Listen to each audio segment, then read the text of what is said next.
Tip number 16, understand the user experience beyond the network and the solution. So Joe, I think it kind of speaks to what you guys do at Yorktel, that a lot of the stuff that you suggested for this discussion relates to understanding the customer's objectives. And one of the things you've said is that IT directors expect a full solution, and then you refer, in our conversation leading up to this presentation, you refer to something you call the soft side of the solution. Can you elaborate on that a little bit? Yeah, exactly. And we've been guilty of this at Yorktel. We have a lot of folks who are focused on just getting that technology solution out. We're engineers. We just want to get the technology out the door. But when we're designing that solution up front, understanding how it kind of intercedes with their collaboration strategy, right?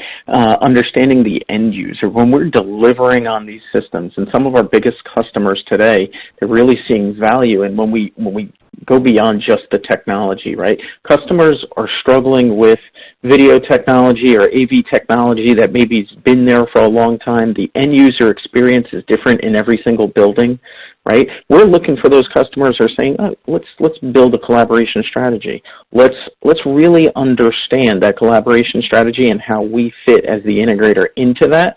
And then beyond that, checks and bounds. Hey, okay, we checked off all these items. We have a punch list. We've installed the system. What are we going to do for you beyond that to help you, Mr. Customer, realize your goal? Because their goal is not to just have a video system get installed. It's part of a much larger strategy. And what we're doing is kind of working with them at that consulting level also in the beginning, saying, okay, we'll handle that technology for you. That's an absolute must.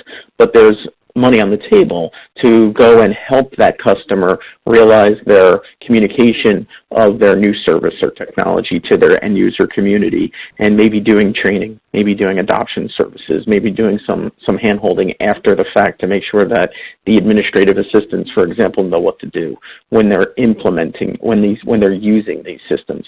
Because we do find, and I'm sure a lot of people who have gone out there and deployed AV systems over the years, customers are frustrated. Return on investment is not as high as they want it to be, or utilization is not as high as they want it to be. So they spend lots of money on technology, but probably not enough money on that softer side, the end user side.